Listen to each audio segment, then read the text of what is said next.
Hello friends, welcome back to Asad explains. Union budget 2021 announce हो चुका है, तो आइए देखते हैं कि क्या है इस बजट 2021 में। आपके लिए कितना फ़ायदा हुआ, कितना नुकसान हुआ और क्या क्या की हाइलाइट्स हैं इस बजट के, एक कॉमन मैन के पर्सपेक्टिव से आइए जानते हैं। इस साल इनकम टैक्स स्लैब में कोई चेंज नहीं किया गया है। लास्ट ईयर सरकार ने जो चेंजेस लाए थे इनकम टैक्स स्लैब में वही कंटिन्यू रहेंगे। सीनियर सिटीजन्स जिनकी एज 75 ईयर्स या उससे ज़्यादा है और अगर उनका only source of income pension और इंटरेस्ट इनकम से है तो उन्हें ITR नहीं फाइल करना पड़ेगा, लेकिन उनका पेंशन डिपॉजिट और इंटरेस्ट इनकम सेम बैंक में ही होना चाहिए और ये एग्जेम्पशन कुछ स्पेसिफाइड बैंक्स में ही मिलेगा। NRIs को भी टैक्स एग्जेम्पशन दे दिया गया है, उन्हें डबल टैक्सेशन के बर्डन से फ्री कर दिया गया है। अभी तक उनकी सेम इनकम पर इंडिया भी टैक्स लगाती थी और उनकी कंट्री ऑफ रेसिडेंस भी, लेकिन ये टैक्स एग्जेम्पशन सिर्फ ग्लोबल इनकम पर मिलेगा उनको।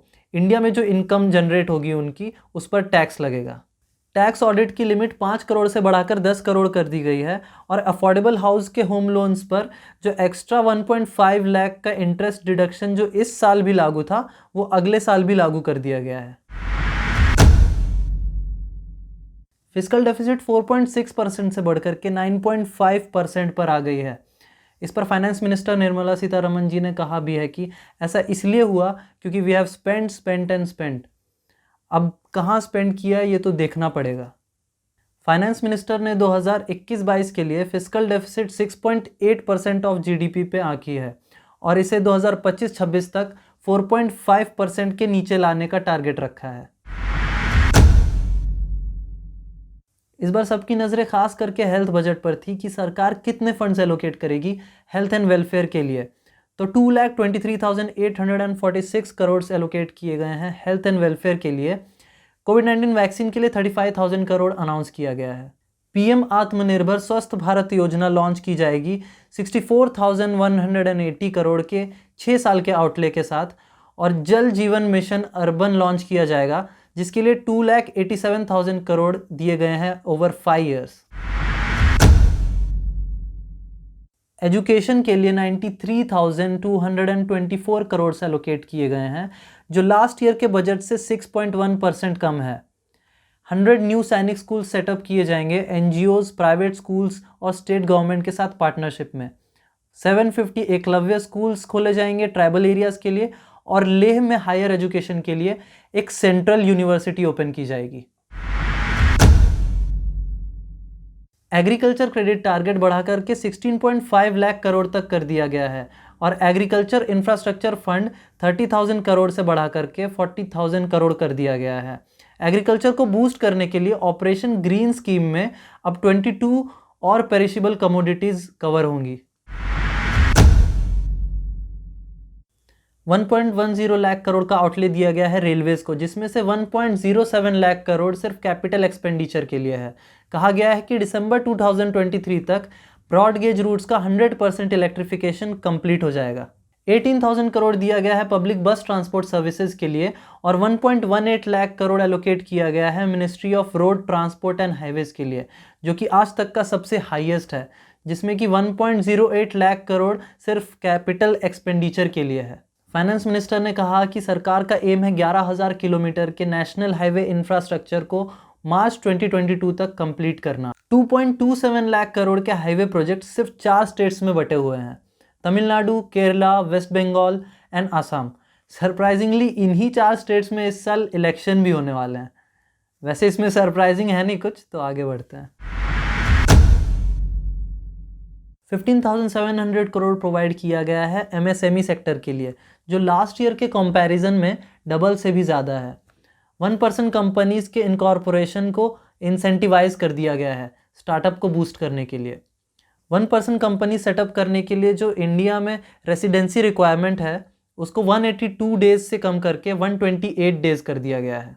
स्मॉल कंपनीज को रीडिफाइन करने के लिए कैपिटल बेस 50 लाख से बढ़ा करके 2 करोड़ कर दी गई है और स्टार्टअप्स के लिए टैक्स हॉलीडेज 1 साल और बढ़ा दिए गए हैं 31 मार्च 2022 तक। सरकार 20,000 करोड़ की एक डेवलपमेंट फाइनेंशियल इंस्टीट्यूशन सेटअप करेगी, जिसमें गवर्नमेंट एम कर रही है कि अगले 3 साल में उसका लेंडिंग पोर्टफोलियो 5 लाख करोड़ का होगा। कैपिटल एक्सपेंडिचर अनाउंस किया गया है 5.54 लाख करोड़, जो लास्ट बजट से 34.5% ज़्यादा है। और टोटल एक्सपेंडिचर जो बजट एस्टीमेट है वो 34.83 लाख करोड़ का है। 2 लाख करोड़ अनाउंस किया गया है स्टेट्स एंड ऑटोनॉमस बॉडीज़ के कैपिटल एक्सपेंडिचर के लिए एंड 1500 करोड़ अनाउंस किया गया है डिजिटल पेमेंट को प्रमोट करने के लिए। गवर्नमेंट ने 3.05 लाख करोड़ का आउटले दिया है पावर सेक्टर को, और सिटी गैस डिस्ट्रीब्यूशन नेटवर्क में अगले 3 सालों में 100 और डिस्ट्रिक्ट्स ऐड किए जाएंगे। एक new gas pipeline project propose किया गया है जम्मू एंड कश्मीर के लिए। 1000 करोड़ अनाउंस किया गया है सोलर एनर्जी कॉरपोरेशन के लिए एंड 1500 करोड़ अनाउंस किए गए हैं रिन्यूएबल एनर्जी डेवलपमेंट एजेंसी के लिए। और 2021-22 में नेशनल हाइड्रोजन मिशन भी लॉन्च होगा। गवर्नमेंट ने 1.75 लाख करोड़ का डिसइन्वेस्टमेंट टारगेट रखा है 2021 एंड 22 के लिए। सिंपली कहें तो IDBI bank, BPCL, Pawan Hans और एयर इंडिया जैसी पब्लिक सेक्टर कंपनीज बेच दी जाएंगी। इस साल गवर्नमेंट का LIC का भी IPO लाने का प्लान है। 7000 करोड़ के investment assets PGCIL infrastructure investment trust को ट्रांसफ़र कर दी जाएगी और 5000 करोड़ के 5 operational highways NHAI infrastructure investment trust को ट्रांसफ़र कर दी जाएगी। एसेट मोनेटाइजेशन प्रोग्राम लॉन्च किया जाएगा जिसमें PGCIL, NHAI, GAIL, IOCL, HPCL की oil and gas pipelines, tier 2, tier 3 cities के airports, railway infrastructure assets, warehousing assets, sports stadiums, ये सारी चीज़ें लीज पर दे दी जाएंगी। एसेट मोनेटाइजेशन के बारे में डिटेल में आर्टिकल पढ़ने के लिए मैंने लिंक डिस्क्रिप्शन में दे दिया, आप जाकर पढ़ सकते हैं। तो बेसिकली सीधी सीधी बात यह है कि ये सारे एसेट्स एक तरह से प्राइवेटाइज हो जाएंगे।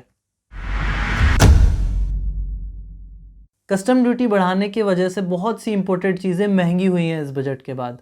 कॉमन यूज़ वाली चीज़ें जैसे कि आपके किचन में रखा हुआ fridge, AC, LED lights, mobile phones and chargers, silk and cotton, solar cells, automobile parts, leather products, ये सारी चीज़ें महंगी हो गई हैं। इसी तरह लास्ट ईयर भी कुछ कॉमन यूज़ वाली चीज़ें ही महंगी हुई थी, जैसे कि fans, lamps, toys, headphones, ओवन्स, mixer and grinder. क्या सस्ता हुआ है? Nylon clothes, precious metals, shoes. Overall companies के लिए कुछ फ़ायदे हुए हैं, लेकिन एक आम आदमी के लिए, एक टैक्स पेयर के लिए चीज़ें मुश्किल और महंगी हो गई हैं एक बार फिर से। आपकी क्या राय है इस साल के बजट के बारे में नीचे कमेंट सेक्शन में लिखकर ज़रूर बताइए। इस वीडियो को शेयर कीजिए, इस चैनल को सब्सक्राइब ज़रूर कीजिए और नोटिफिकेशन की घंटी बजा दीजिए। फिर मिलेंगे अगले वीडियो में एक नए टॉपिक के साथ। सी यू ऑल।